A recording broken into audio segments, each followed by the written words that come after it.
What's up, everybody? Welcome back to another episode of the Arnies. We are three couch potatoes with nothing better to do. I'm your host, Austin Terry, and I'm joined by my best pals, Matt Johnson and Keith Baker. Guys, how's it going? It's going good. Happy to be here. Let's talk about some underrated movies. Matt, how you doing? I echo what Keith said. Great. I am also well. Well, before we get into the episode, I think we've got a little bit of some quick housekeeping to do. Keith, Matt, I think we've got a show to talk about. Don't forget, everybody, we are watching The Mandalorian Season 2. We already covered the first two episodes, and next week we'll be covering Episode 3. Matthew, tell them who we are. Well, if you caught the beginning of the episode, then you would know that we're the Arnies. Austin did a great job introing, so that answers that question. But I think what Keith is referencing is when we review The Mandalorian, we are no longer just the Arnies. We become something else entirely. And that is the podcast crew within the podcast. The Mandos talking the Lorian. And I don't like the title still. This is something I've had to deal with since we started this podcast within the podcast, but I'm still proud of where we're going, and it's a great show, so you should probably check it out. Yeah, those episodes drop every Sunday, so if you check your feed right now, we just put out The Mandalorian Episode 2 on Sunday of this week. Alright, well, let's go ahead and get into the show. Today, we're going to be talking about some movies that we think are overlooked and don't get the credit they deserve.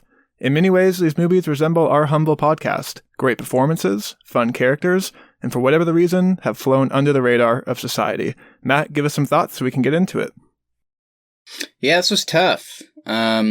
Just for the sake of this podcast, this episode, I mean, we only picked a couple just so we could actually not do a, 10-hour show. But yeah, this was tough, just picking two. So I'd be curious to hear what helped you guys choose the ones that you actually did instead of something else that you thought was underrated, maybe. I think the two I went with are just two that I kind of think about quite a bit. They're movies that I've gone back to multiple times and I've seen a bunch. And so I just love talking about the two movies I picked and decided to talk about them here. Yeah, for me, these two movies I just happened to rewatch recently, like maybe in the past month. And so when I was going back to thinking what movies I'd watched recently, those two were the ones that came to mind that really didn't get that much recognition, in my opinion. So kind of in the same boat. Just two movies that I really like. I think both, just by kind of coincidence, are kind of sci-fi-ish. So I guess that's kind of the one tie I do have. But other than that, it was a long look through to see which ones I could pick. So I think maybe at some point in the future, we'll have to maybe do a part 2 of this episode and pick a couple more movies, just because there are so many great underrated movies out there that I know we'd all have to talk about, but I think we have a pretty good lineup today. Everybody, if you do want us to return back to this segment and talk about some more underrated movies, shoot us a message on Instagram at the Arnies and let us know.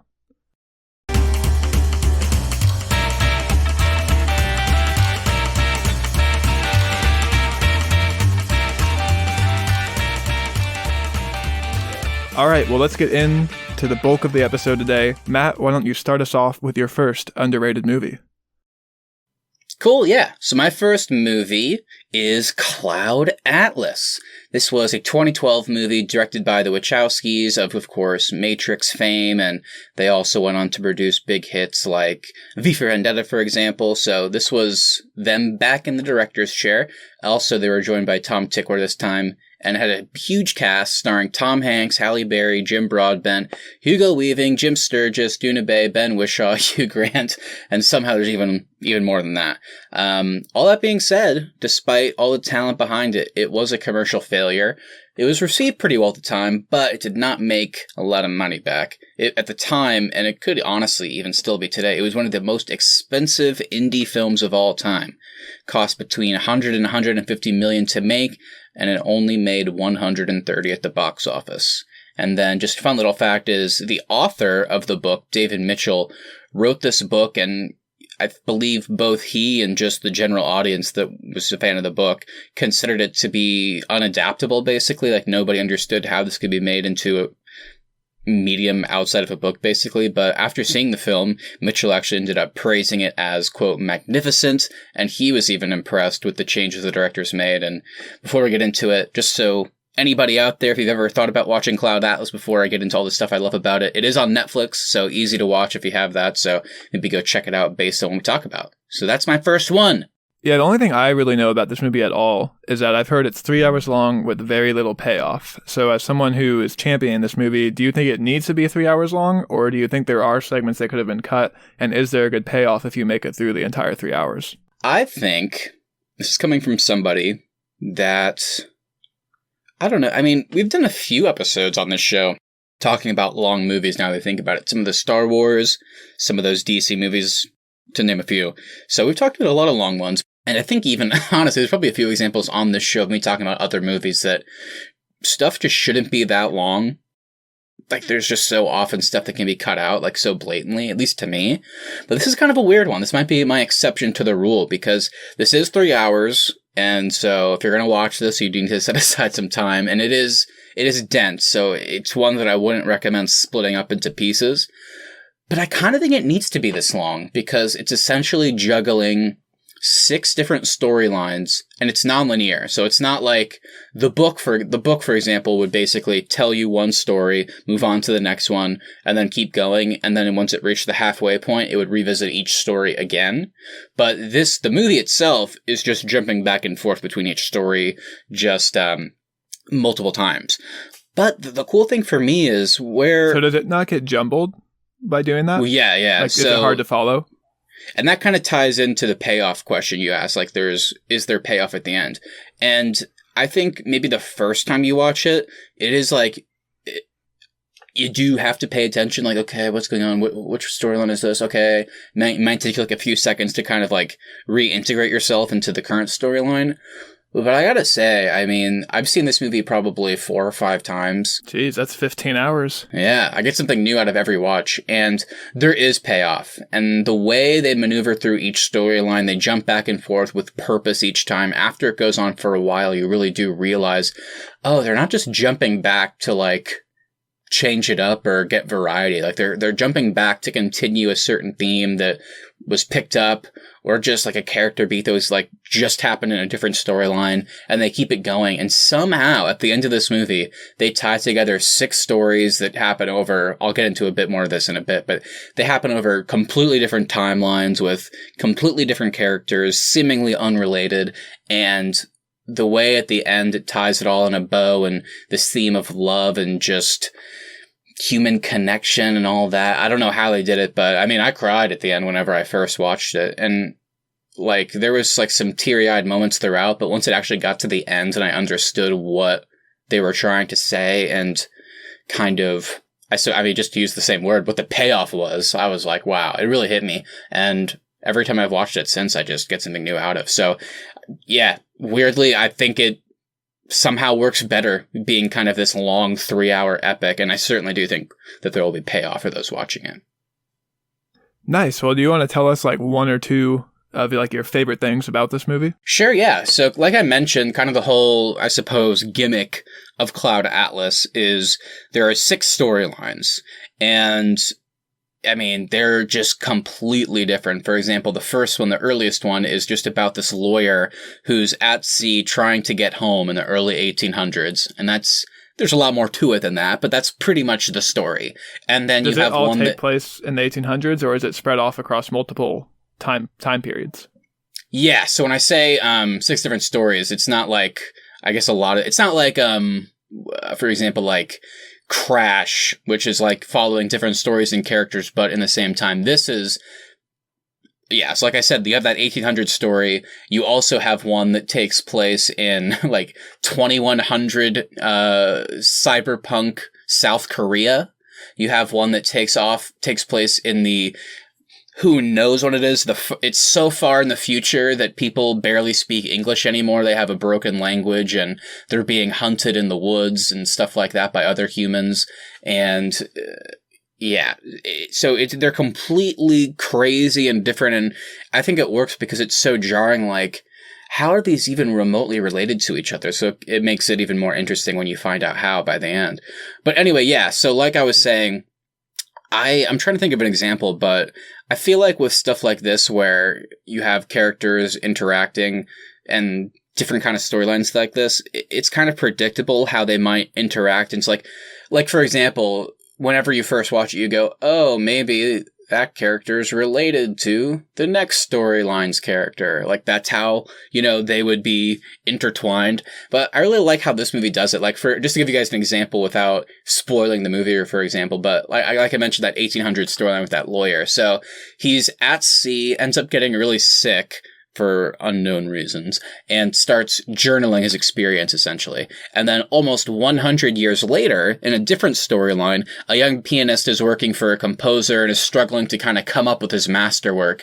And while just roaming around the grounds, he ends up finding the journal of the 1800s lawyer at sea, and his story of his complicity to slavery and eventually joining the abolitionist movement is kind of his inspiration to create this beautiful piece of music, which in turn becomes a very small success that a character in a different storyline hears and gives her familiar feeling. And then one little bit, because I don't want to spoil how, the actor's playing, but just to give one example here.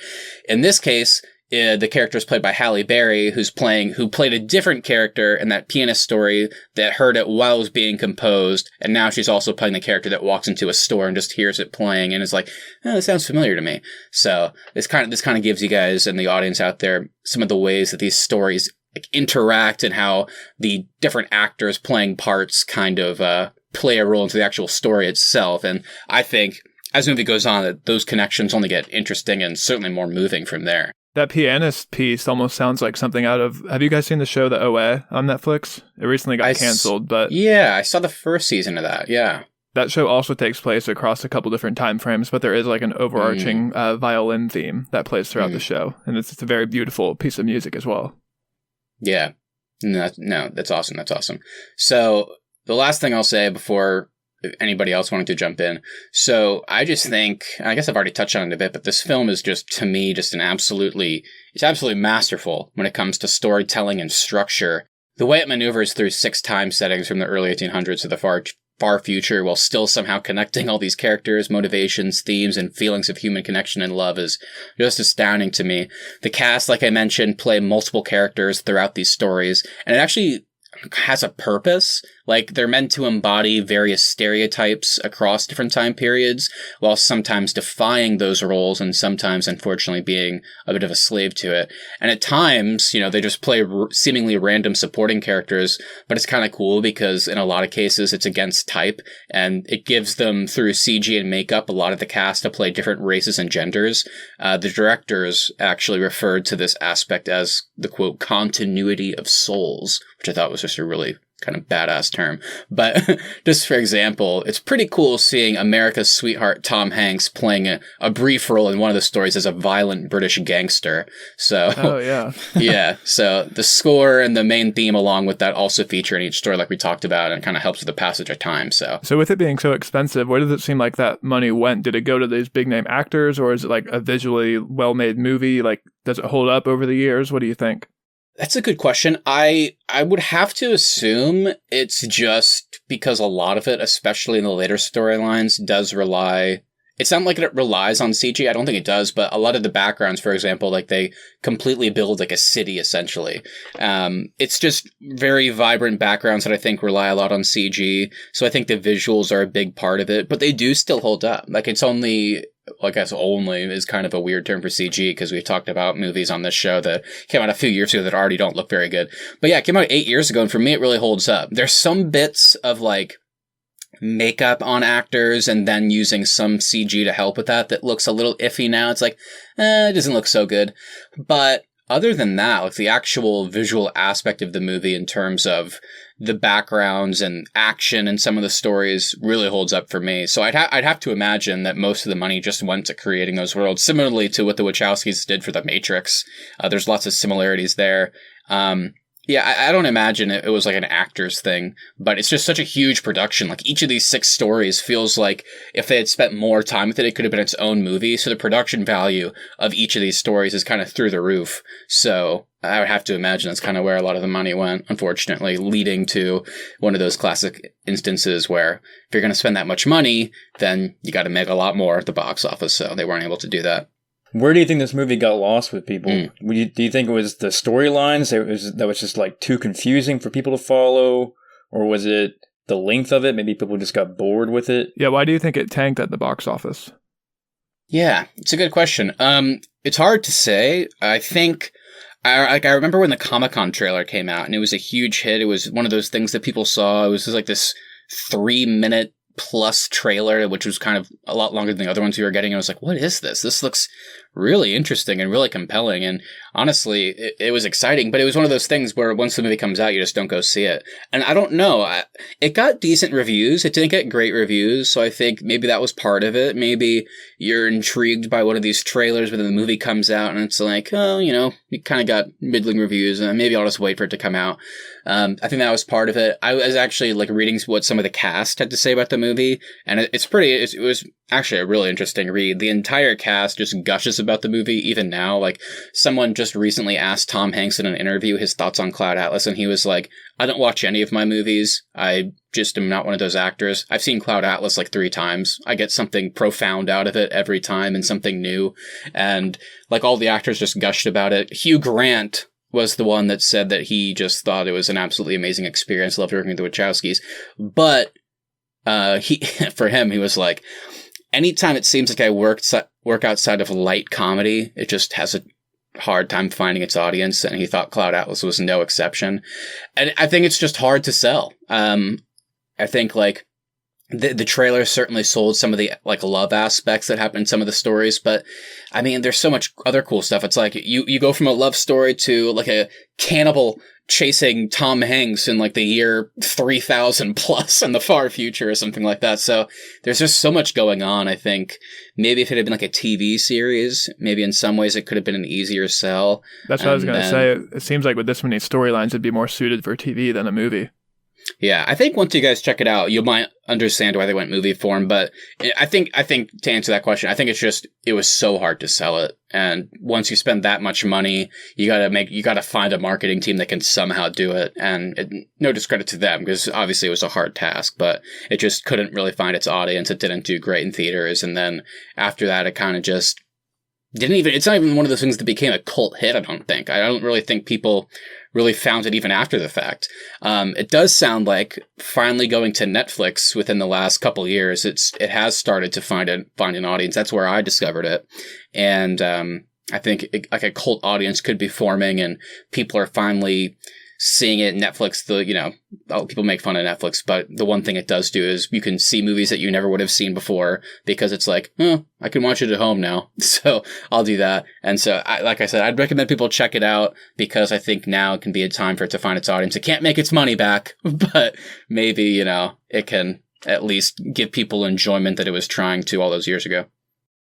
All right. Well, I have another sci-fi movie to discuss, and mine is the 2012 Dredd with Carl Urban, Olivia Thirlby, and Lena Headey. I know this is technically a remake of the 1995 Sylvester Stallone movie. However, from what I understand, it sounds like this movie focuses more on the comic book aspect of the Dredd series rather than that movie specifically, and I think it is a totally original story. So I guess you could call it a remake. I'm not going to for the purpose of this episode. This movie takes place in the distant future, in the large city of Mega City 1, which is kind of like America has ended for the most part, and now there's only thing left is this sprawling city that stretches from Boston to Washington, D.C. And with this many people confined in the walls of this one large city, the only people enforcing the law are these, pseudo police officers called judges, and they have the power to be judge, jury, executioner on the scene. Nice. Yeah, I remember I think you and I saw this in theaters together, Austin, if I'm correct. To be honest, I can't really remember much from it, but I do remember there being some really badass action sequences with him chasing down people and all that. And that's about all I can remember. So it's a pretty simple story. The main judge, played by Carl Urban, gets paired up with a rookie who's his first day, and he's administering an assessment to her. Her name is Anderson, and basically they end up trapped in this one really large apartment complex, and they have these mega skyscrapers in this movie called blocks, and it's 200 stories, and there's tons of people packed inside this one building. and eventually they end up trapped in this building. And the leader of the crime syndicate that controls this building is called Mama. She's played by Lena Headey of Game of Thrones fame. She locks down the building, makes the outside world think they're running through like a blast test drill. And then they're stuck working their way up level by level until they can finally get to the top level and face Mama. And so they lead to some really tight moments. They somehow find a way to make this really drab setting beautiful in some ways, like with the action.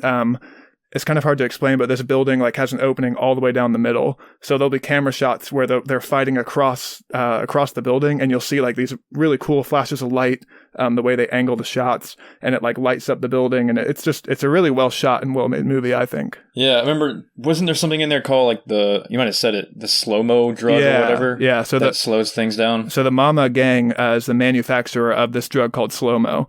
And it's kind of a weird mechanic because it literally just leads to an option for them to use slow motion technology. But every time somebody inhales this drug, it slows everything down for them. So like sometimes the way they kill people is they dose them with slow-mo and then toss them over the edge. So it makes the fall down to the center feel like an eternity. And they're just like kind of stuck suffering on the way down. Yeah, I really like this movie, man. I think it's just really badass and really fun. So in a weird way, though, just like we just talked about with Cloud Atlas, I think that's a movie that may, like just now, 8 years later, be trying to start building some type of audience or a cult following, if you want to put it that way. Whereas Dredd, I think, has what seems like it's almost had one since the movie came out. It was such a hit with both critics and the I guess the smaller audiences that did end up seeing it. But people have been demanding sequels and TV series and spin-offs and all that crazy stuff this whole time. So would you want to see any of that, or do you think this movie works better as kind of just a one-off standalone? What do you think? It's kind of weird because I think this is a great standalone movie. However, I do love Carl Urban's performance as Judge Dredd, and I think Olivia Thirlby as Anderson also gives a great performance here too. They do kind of end it with like just tying up the story, and they'd leave room for a sequel, but it doesn't require a sequel, I don't think. But the way this movie is made and shot, I think if the original cast and crew returned, I'd totally be down for a sequel. Well, how do you think this movie like relates to other like underground sci-fi movies like Blade Runner or Tron, all those kind of movies? Do you think it like stands alone as its own unique thing, or is it really similar to those? Yeah, that's a great question. I think aesthetically, I kind of get some Blade Runner vibes from this film. However, I think for the actual sequence of events, I really get more of the Raid from this movie because they are stuck in this apartment complex fighting up level by level.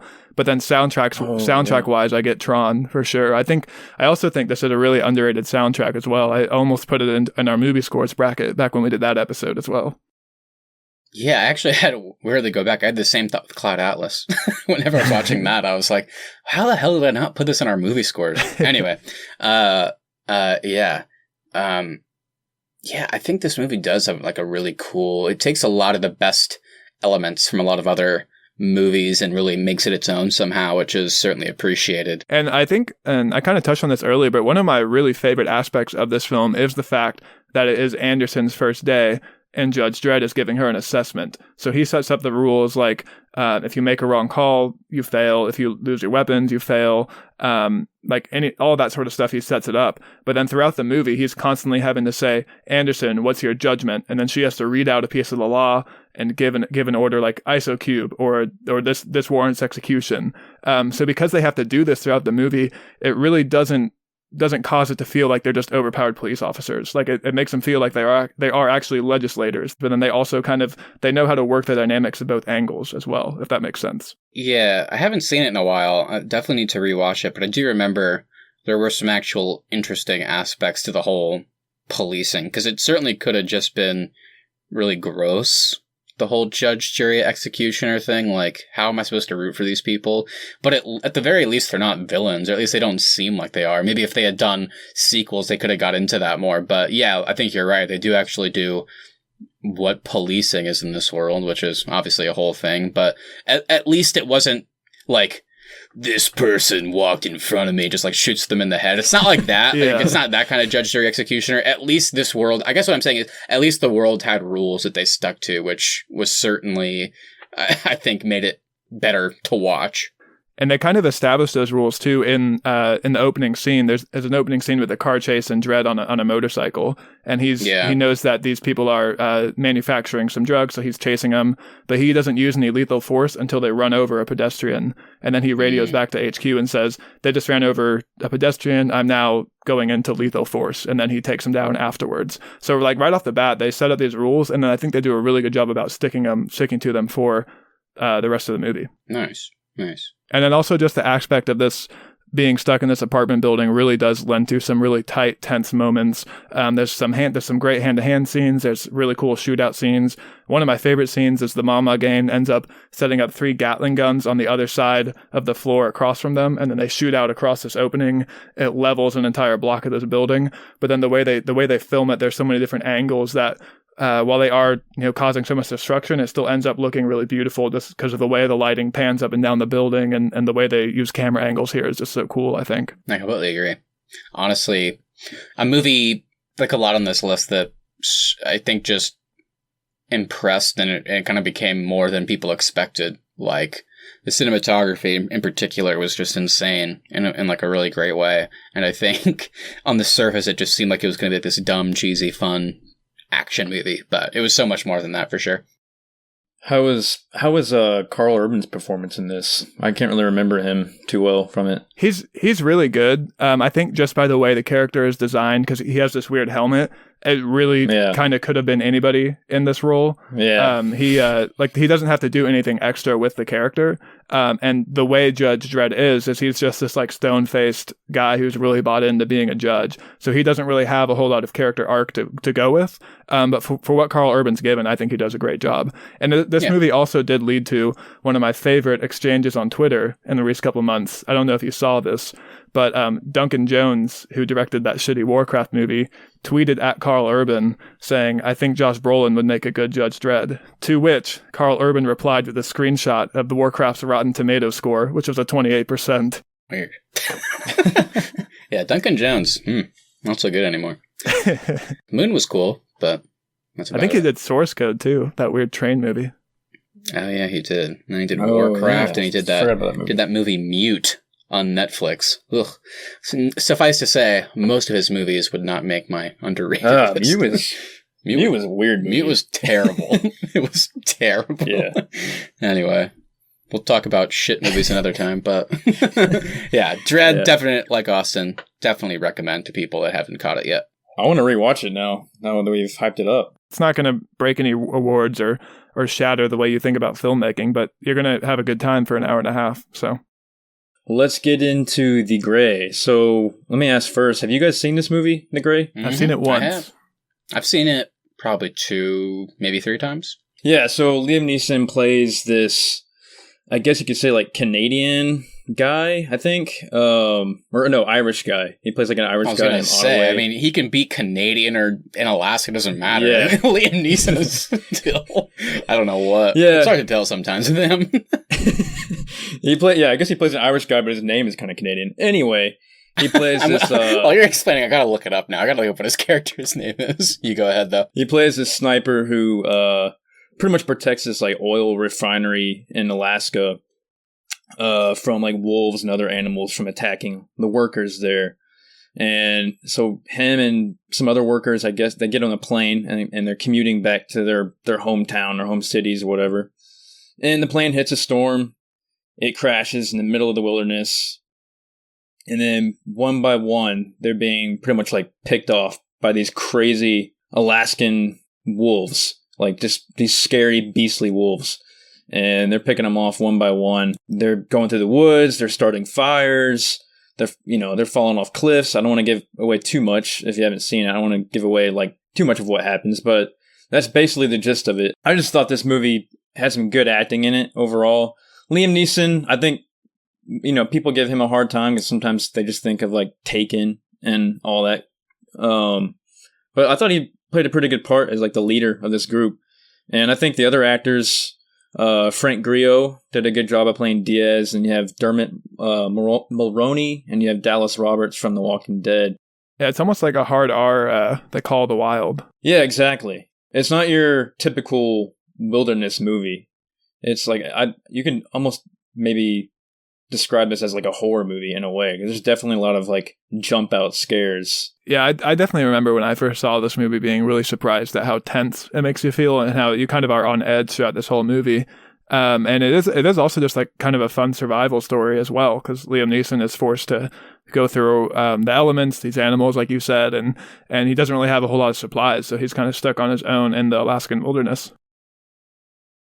Yeah, and I think it's pretty realistic of how a lot of these guys are, they're all just scared and pissed off, and and maybe in a normal movie they would all get along, but this movie, he definitely shows them like fighting and being angry, and some of them are just giving up on life. We do see some of them just not wanting to go on, and they just stay where they're at, and they let the others go on. So I thought it was a pretty realistic point of view if something like this were to actually happen, like a plane crash were to actually crash in the middle of Alaska.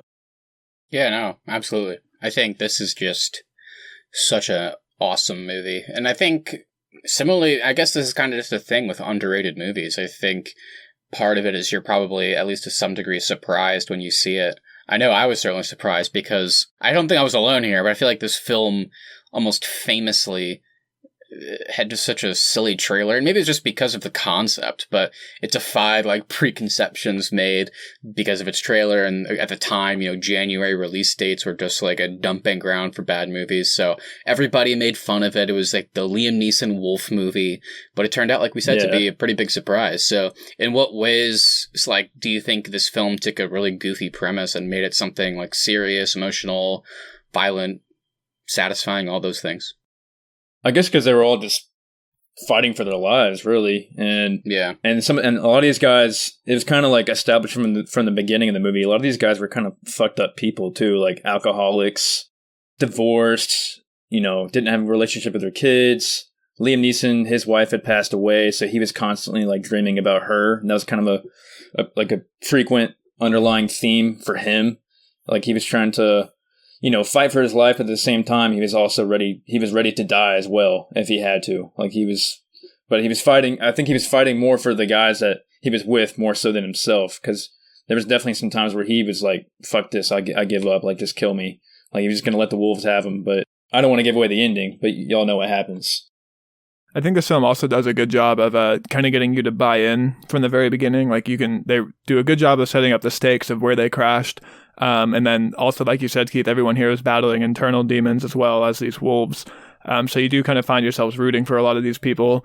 And then also at the same time buying the stakes and buying the fact that they are in this really strenuous, dangerous situation.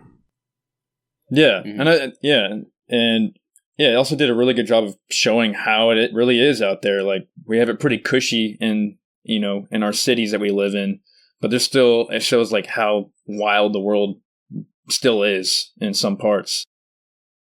Keith, as you know, we're kind of a big fans of ranking things on this show, especially with our Star Wars rankings. We always get a little contentious there. If you had to rank this movie among Liam Neeson movies, where would you put it? Is it better than Phantom Menace? I don't know. What the fuck do you mean you don't know? Oh my god. I can't compare it to Star Wars. But he does play a good Qui-Gon Jinn. He does play a good Qui-Gon. That movie blows ass. Do you like the character of Otway? John Otway, famous Otway Alaskan, or Qui-Gon the Jinn? Canadian Irishman. Yeah, I think we can. I like this character a lot. Thank you. But I don't know. I think I would like it better than the Taken one. Maybe not. I don't know. Is it better than Phantom Menace? Say yes or no. We'll move on. Okay. Yes. Thank you.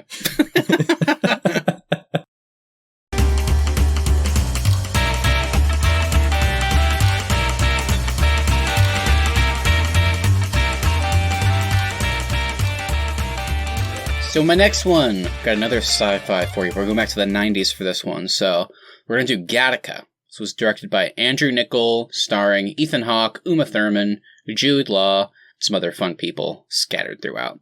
So this is one of my favorite sci-fi films.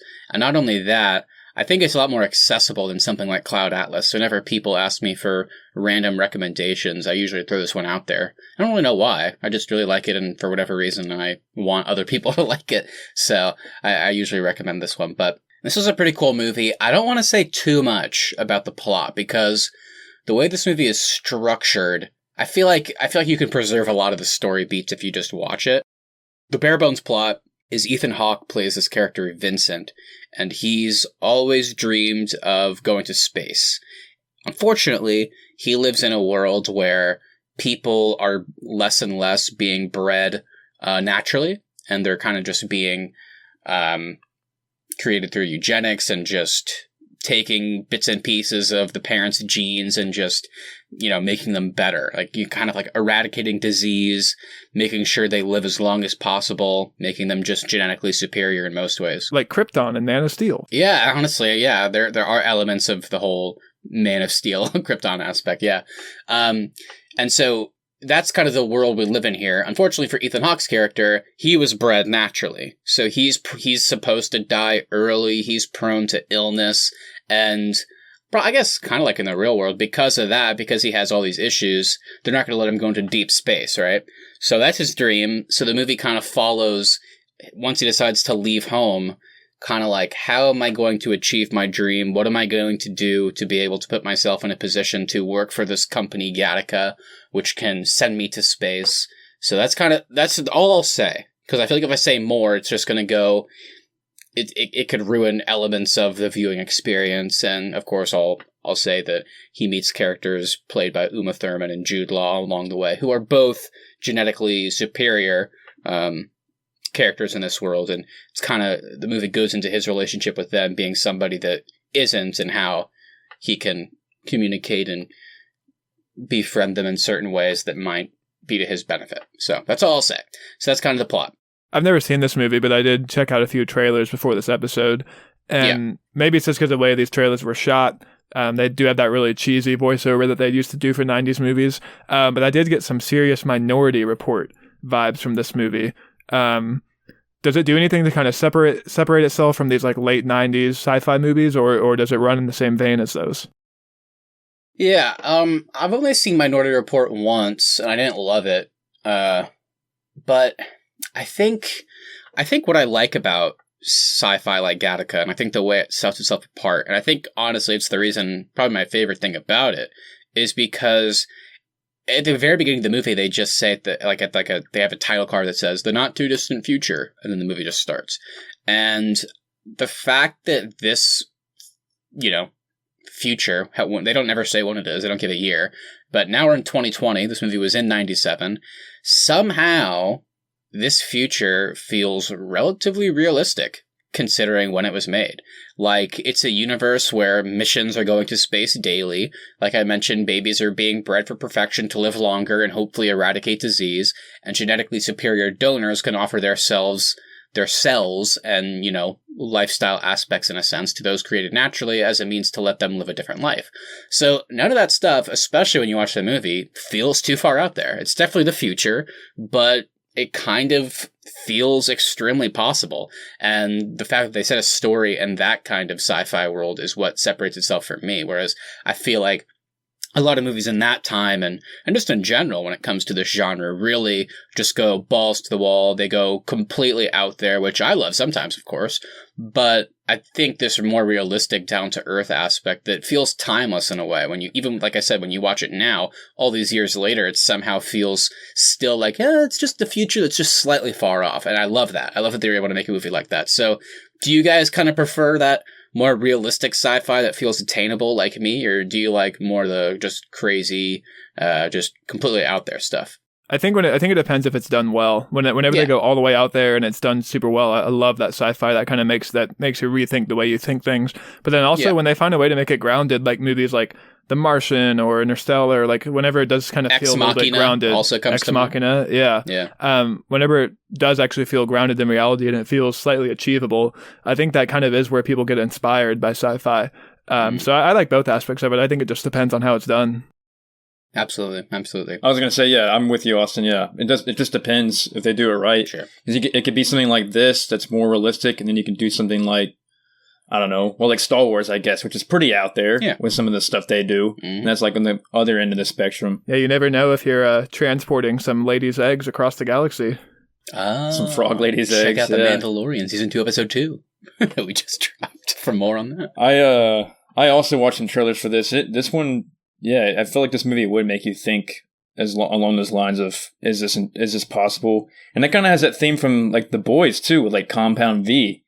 How everything's kind of, there's always like an underlying reason. Yeah, that's my favorite aspect of The Boys is it is somewhat grounded in reality of how superheroes would kind of play out in our world with the way our media is and the way corporations are.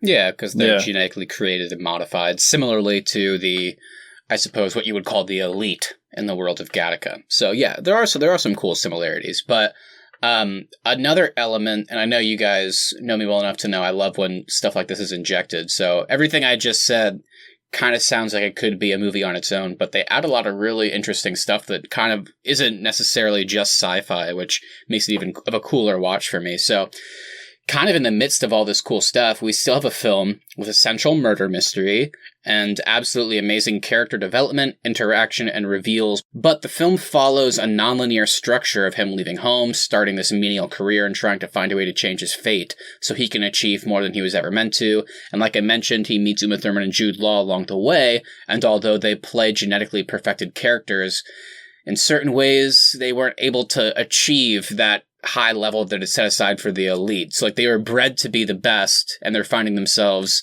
not quite at the top. So what does that mean for them whenever you have been told all your life that you were supposed to be number one? Kind of this interesting aspect, especially how Vincent, played by Ethan Hawke, is somebody that was supposed to be the worst, and is he going to be able to rise to the top through his own action, which I thought was just this really great theme, and it led to some amazing interplay. Is there like an actual villain in this film, or is it more of Ethan Hawke working against the circumstances he was born into? There is an antagonist.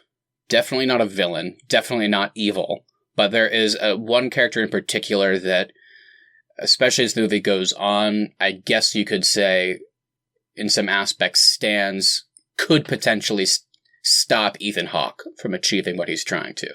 But definitely not evil, definitely not a traditional villain. And yeah, I think mostly what we're watching is him trying to achieve this dream, so aspects of him not being able to and him falling short could, in a way, kind of become the more actual villain of the movie.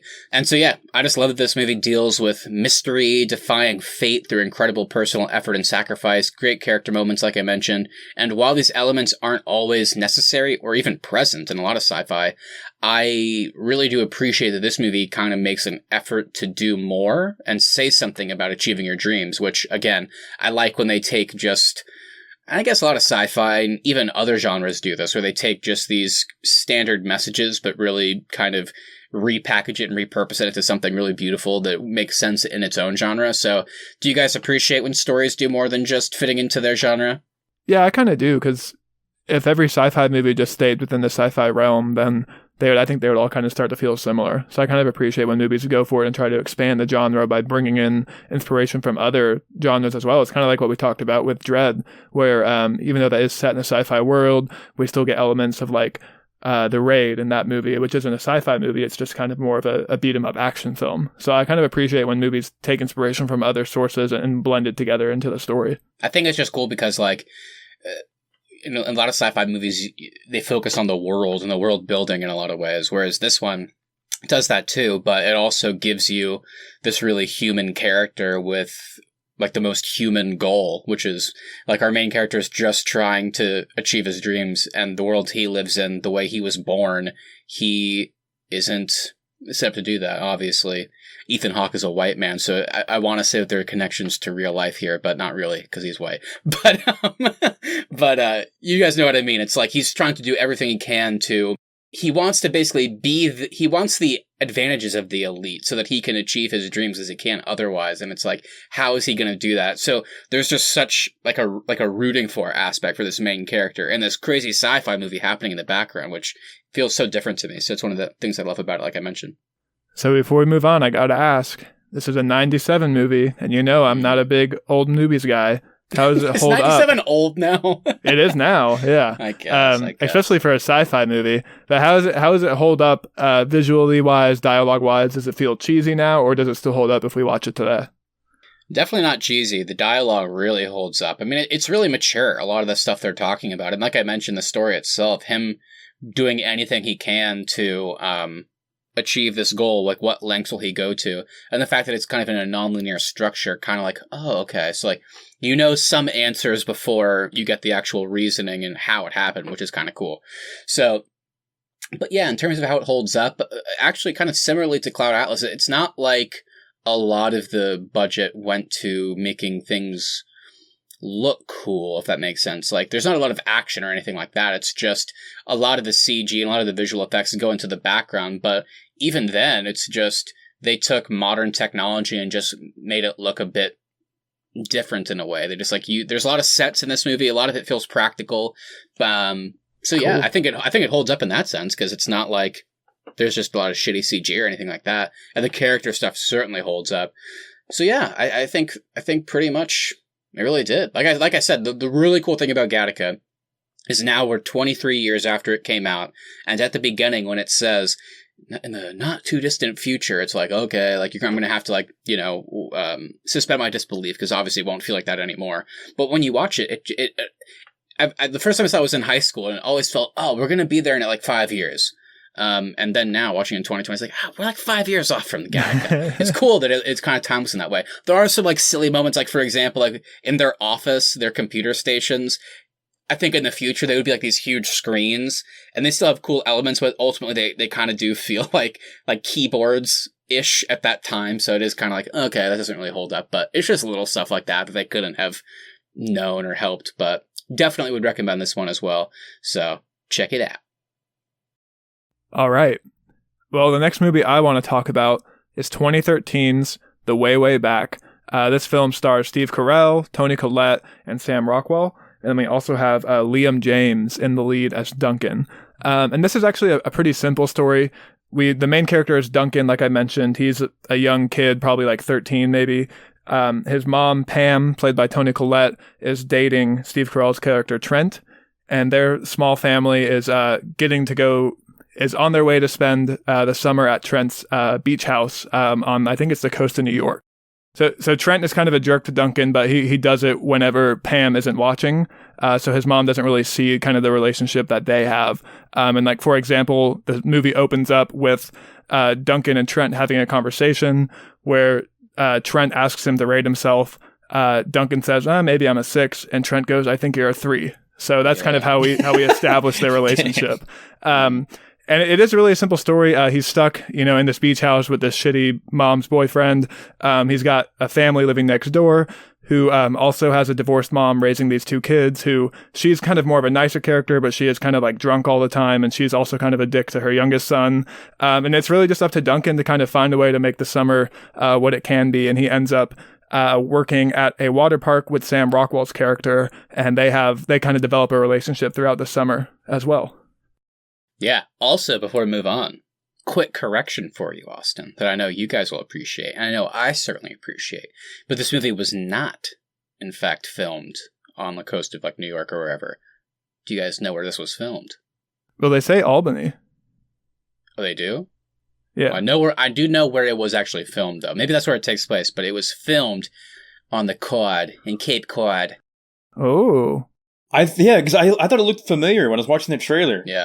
It definitely does. I guess they filmed there, but I think they still say they're in New York. Okay. Yeah, so Austin, Keith, and I have been to Cape Cod a lot, so we like it there. So that's the only connection. Nice. I did recognize that. Yeah, it definitely does. While I was watching it for this episode, I was like, man, that looks like the Cape. But yeah, anyway, yeah, you're completely right. I think this was one of the ones that I think maybe you and I just saw this one in theaters, maybe when we were like, not only for the summer or something. Go ahead. Not only did we see it in theaters, but we got the entire theater to ourselves to watch this movie. It was completely empty. Not a single other person there. That's right. And we had a fun time. Which is why it makes that underrated list. It makes sense. Yeah, we just sat at the top of the theater. We just like talked out loud, like laughed along to it, and was like, yeah, it was like really cool. It was like we got like our own commentary, but we still got to really enjoy it. And yeah, you're right. It's totally a feel good movie. I've seen it like a couple more times since then, and yeah, it still holds up. It's so like you laugh along with it, like you get teary eyed, and the moments where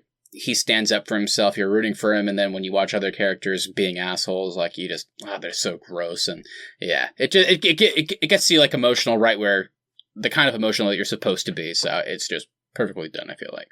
And he is kind of in like his awkward, puberty phase. So he doesn't really know like how to stand up for himself yet. He doesn't really have a lot of confidence in himself, and he slowly gains that throughout the movie.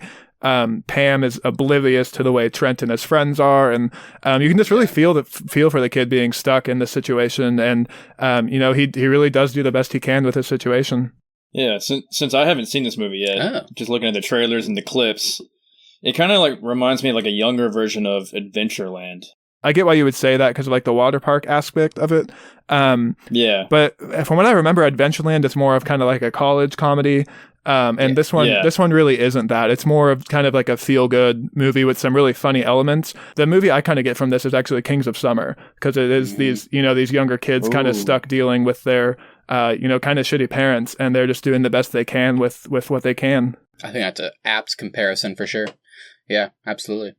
And so Sam Rockwell, he plays like the mentor kind of character. Yeah, so Sam Rockwell is the owner of this water park, and he just right from the get-go, like he's so nice to Duncan. He's really witty. He's really funny.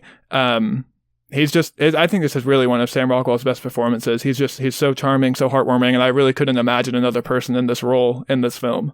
Yeah, me neither. He's perfect in it. I think this, even though this was like a small hit in an indie, for whatever reason, this one kind of broke him as an actor, I feel like. He had been doing great work before that, and then he did something big like Iron Man 2, but for whatever reason, the way back, it seems like that kind of role, he got a lot more of that kind of stuff after this and got to do some other cool indies, and then eventually doing stuff like 3 Billboards and Vice, where he gets awards contention. So yeah, I think this was a big one for him. It was one of the, I feel like probably one of the first movies I'd seen with him at the time. And then whenever I went back to his filmography, I was like, oh yeah, I saw Green Mile. Oh yeah, I saw this and that. So he's been working for a long time, but he was just so great in this. It always feels like he kind of slipped under the radar, in being big Hollywood famous. People know who he is and all that, but he's not. You don't think of him as being the A-list. But he's a great actor though. He's been in a ton of movies. Oh yeah. I kind of like that he's just. I think he really just takes the parts that interest him. And so maybe that's kind of hampered his rise to A-lister, but everything he's in, I think he's great in. And so I kind of appreciate that about him. It really seems like he just does the movies that he thinks he's going to have fun making. Yeah, I get that vibe. And at least now he's getting the awards attention that I think he rightfully deserves, so he can still do cool movies like this and TV shows. But I think it's nice to know that other people are noticing what he's doing, because he's great. So this was also a time when Steve Carell was kind of trying to break away from the Michael Scott persona of The Office. He did this movie kind of right after he left The Office. And so you do kind of get to see a new type of role from Steve Carell in this film at all, because he does play a villain and just this guy who is really just so really despicable throughout this movie, and the way he treats Duncan and even the way he treats Pam at times. So it is also a unique role to see Steve Carell in as well. Yeah, it was jarring at the time, like you mentioned, because even then, it still wasn't too far off from his work on The Office. And now he's gone on to do just some incredible work. I mean, Foxcatcher and Beautiful Boy. He's done lots of dramatic work. And he's... Yeah, and this kind of was the start of that career arc for him, I think, was this movie. Yeah. I mean, look at people like Jim Carrey, Robin Williams, Adam Sandler. People always use, I feel like, those three. Kristen Wiig as well. People that do comedy usually means something is broken inside of them, and that they can do dramatic work really well. And it was really cool to see Steve Carell make that transition, because he's really just a fantastic actor, very well rounded. And the fact that not only is he in a more of a drama, but that he was playing basically the villain, and just so gross, he was perfect in it. He was so good, and just hated him. So this is, I might be putting you on the spot here, Keith, but since we are talking about The Office, I think this is a good time to check in on Keith's Office binge. Keith, How are you doing on The Office? What season are you on, and are you still enjoying it? I'm guessing he hasn't been watching it. No, not true. I recently picked it back up. Yeah. I did take a long break from it because I was watching The Boys and watching other movies and all that, but I did watch a few, more than a few, probably 5 or 6 episodes the other day, so I think I'm on either the end of season 5 or early season 6. I can't remember. Wow, you've made some good progress from our binge episode when you said, I've binged the show, but I'm only on season 1. I meant I binged season 1, but yes, I know what you mean. Yeah, it's been a slow binge, but it's going along. Good job, Keith. Good for you. I'm happy for you, Keith.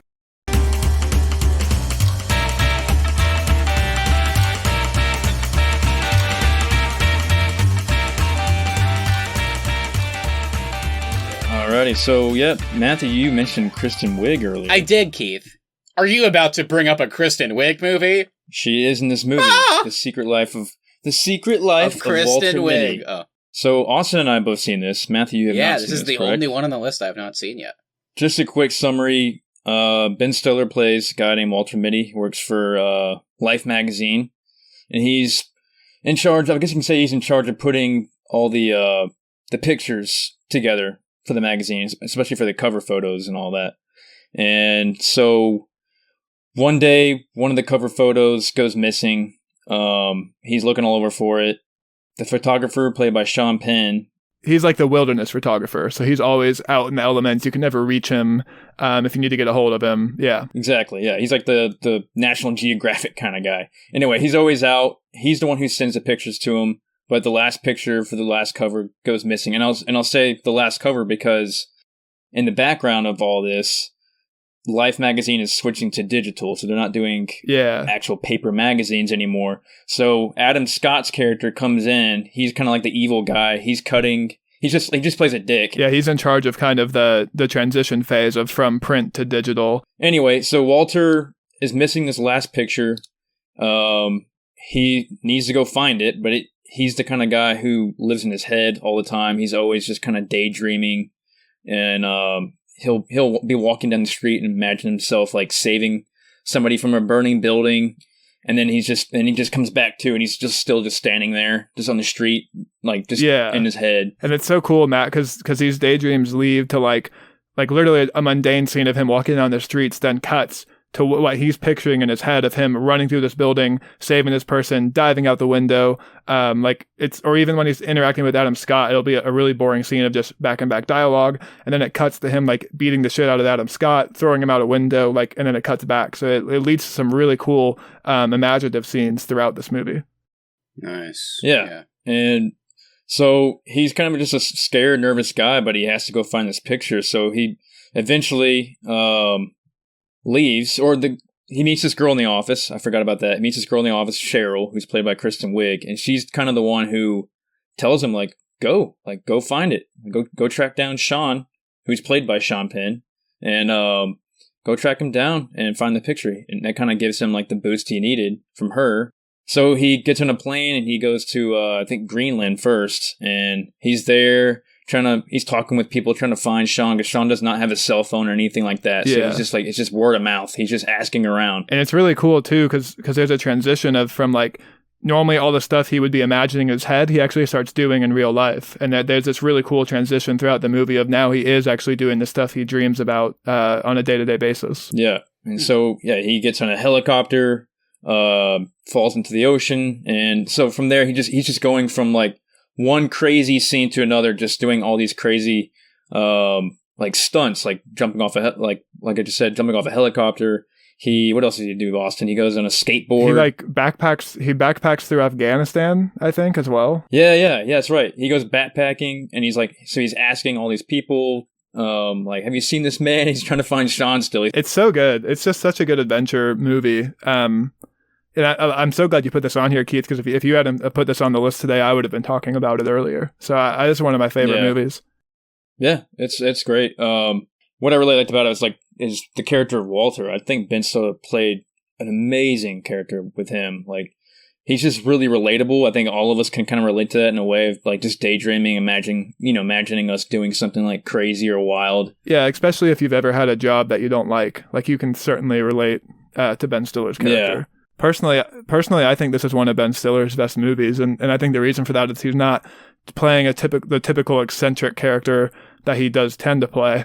It's more of just a down on his luck regular guy. So why do you think this movie gets overlooked with such a talented cast, especially someone like Ben Stiller in the lead? I don't know. Maybe that's why it gets overlooked, because it's not his normal thing. Yeah, you kind of see him doing more comedies like Tropic Thunder and Meet the Parents, Meet the Fockers, or Zoolander. Zoolander, yeah. So this is kind of a little bit of a different twist with him, kind of like what we just talked about with Steve Carell. They kind of just went in a different direction, so maybe that's why it gets overlooked, or I don't know. Maybe it wasn't marketed right. I'm not sure, but this movie was really badass, especially with all the scenery and all the different locations he goes to, like Iceland, like we said earlier, Afghanistan. He goes to the Himalayas.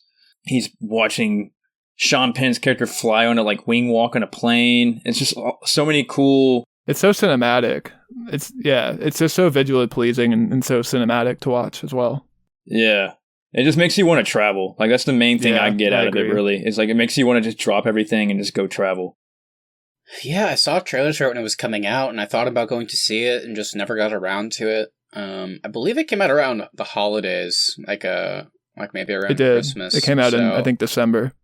That's always a risk with movies like this. I think they probably thought this would be the feel-good movie people would go see, but I'm sure, in 2013, I'm sure there was some huge movies coming out around then that people are going to go spend their money on or take their whole family to go see. It's not going to be this one, and that might have been why it didn't do so well. I know you're a big Ben Stiller fan, Matt, so I think you'll really appreciate this movie. Yeah, I do love Ben Stiller. I love his comedy. I love when he plays a bit more damaged characters like Royal Tenenbaums. And I know whenever he directs sometimes, especially more recently, he's been directing a lot more serious stuff like that series with Paul Dano and Benicio del Toro and Patricia Arquette, The Escape at Dannemora. So he seems to he's kind of an interesting guy when it comes to picking projects. And this one certainly seemed like one of those where it was just so different. But it sounds like, it sounds like the whole travel aspect and the kind of being in a menial job and just wanting to get out of it and daydreaming and all that good stuff resonates with you guys. I know that stuff like that would resonate with me too, but I noticed just looking it up, because like I said, it was the only one I hadn't seen. I was like, I want to look up a little bit about it, but I noticed the tagline was "Stop dreaming, start living." So I want to know, how does that resonate with you guys, and you think that really is embodied with the movie itself? I think for sure. Yeah, that's the whole point of his arc, is he was always dreaming and never doing anything about it, and then he finally takes the steps to improve his life and do what he wants to do, and it is a really great culmination of the film, I think. Yeah, I think that's a good message. So I think that's something that I would really dig as well. I got to check this one out. Yeah, the main message of the movie really is just to get out of your comfort zone and try something new. Yeah. I mean, Austin, you probably remember this. I think the main scene that really represents that is the helicopter, when he gets on the helicopter. Yeah. He gets a lead on Sean of where to find Sean, and he needs to go to this boat that's out in the middle of the ocean. Well, the only way to get to that boat is by helicopter. There's a drunk guy that flies a helicopter, and he's like, well, I'm going out there to get to the boat. And he's like, you coming? And he's hesitating, and the guy starts the helicopter and is starting to take off. And then he eventually just he stops daydreaming, and he just runs to the helicopter and jumps on it. And he's gasping for air because he can't believe he actually did it, and he got on. The music swells, cool. And then that's kind of where the movie really starts to pick up with him actually following through on what he wants to do, kind of for the rest of the film. That's awesome. That's really cool. Yeah. All right. Well, I think we're just about ready to wrap up today, but before we can get out of here, we've got to do some Arnies Podcast Awards. If you're new this week, this is a segment where we give an award for anything in this episode. Keith, start us off this week. I had a few in my mind, but this one probably won't be too funny. I'm going to go ahead and give the Best Wing Walker Award to Sean Penn. Nice. I love that scene in Secret Life of Walter Mitty. Thought that was badass, so I'll give that award to him. Awesome. I'm happy for Sean Bean. I'm also happy Sean Bean doesn't get his head cut off in this movie. Well, that's Sean Penn. That's because it's Sean Penn. Oh, damn. This is worse than when Austin was convinced that Ewan McGregor spent 12 years filming Boyhood and not Ethan Hawke. Man, I don't know why I'm the one in charge of knowing actors' names on this show. I should not be doing that. Sean Bean. Wow, what a guy. It's really not the guy from... I was convinced it's the guy from Game of Thrones. Not even close. I mean, Ethan Hawke and Ewan McGregor I can kind of get. But look at the picture of Sean Bean. It's not him at all. Oh, man. All right. Well, I'm going to give an award to some drugs. I'm going to give an award to the slow-mo drug, in Dredd, and it is the best excuse to use slow motion technology. Just toss in a drug named slow-mo in your movie, and then you gotta use it. Yeah, pretty blatant, but definitely cool. Nice. All right, Matt, go ahead and close us out today. Are you going to give Sean Bean or Sean Penn an award? Well, they both deserve one for sure. But, well, I would love to give an award to Cloud Atlas or Gattaca, because those are the movies I picked. And like I said, everybody, go check out Cloud Atlas on Netflix. Go check out Gattaca. Just go rent it. They're both great. You'll have a great time. I can't, unfortunately, give an award to either of the movies I picked, because it has to go to the person that deserves it most. Not Sean Ben. Jesus. Not Sean Ben, not Sean Bean, and not Sean Ben. I just combined Ben and Bean. Damn it. My award today is, of course, the one that we've seen many people receive throughout their lifetime, is the Most Damaged by Star Wars award. And this one's going to Keith, because for some reason he couldn't decide who was the better character between Qui-Gon and the guy from The Grey, and then he also couldn't decide if The Grey was better than the Phantom Menace. So I like Star Wars, but I think Keith maybe more damaged than we thought, guys. I gotta get. I think after we get through our Star Wars series, we might all three of us deserve that award. We all might need this one. Yeah, that's fair. Yeah. Wow, so Keith is now in the lead among the hosts for most Arnies podcast awards. After Solo last week, we were all tied. We all had one, but now Keith is in the lead with 2. Why? What did we have with Solo? You gave yourself the number 1 Solo fan, so that one went to you. A few weeks ago, I got the most accidentally sexual award. And then about a month ago, Keith got... Didn't I get 3 awards? I think Keith got all of them one week. Yeah, that is true. Actually, I am wrong. Keith is actually in the lead now with 5, because he got 3 awards in one episode. It was the number 1 John Williams fan, the biggest John Williams hater, and then the most disappointed in the outcome of a show. It all went to Keith. Yeah. I think Keith is like the Jack Nicholson of the show, the Meryl Streep. He's just picking them all up and leaving us in the dust. We got to get our act together, Matt. I know, this is gross. All right. Well, everybody, thank you so much for listening. If you enjoyed this episode, please make sure you hit that subscribe button so you never miss any of our upcoming content. Also, if you wouldn't mind sharing us with a friend, that really is the best way to help us grow the show. At the Arnies is our social, and the Arnies.media is the website. We'll be back on Tuesday for the finale of our Star Wars series. We'll be talking The Rise of Skywalker, and we'll be joined by some special guests, Nick and Martin from the Effin' Nerds podcast. Can't wait. The Star Wars series will finally be done, and at least we'll have some good guests to accompany us along the way. But in the meantime, if you're looking for more Star Wars, like I mentioned at the top of the show, we are reviewing each episode of The Mandalorian as they come out. Those episodes should be out every Sunday, so check your podcast feeds, Apple Podcast, iTunes, Spotify, Amazon Music, Google Play, wherever you get your shows. Like I mentioned, we'll be reviewing each episode of The Mandalorian. We just put out this week episode 2, so take a look, because episode 3 will be coming out next week. And check us out on Instagram at the Arnies. Feel free to direct message us your thoughts on this episode. Star Wars Sky of Skywalker. Sean Star Wars Ben. Rise of. Feel free to direct message us on your thoughts on this episode. Rise of Skywalker coming up. Mando episode 3, the last 2 episodes of Mando we covered. After listening to this, send us your most underrated movies you got going on. Yeah, and if you've seen ours, what do you think of them? Let us know if we made some good picks today. And don't forget, if you send us a message, no matter what you say, we will read it on the show. So send us a message. And that's going to do it today. We'll see you next week, everyone. Go watch Cloud Atlas.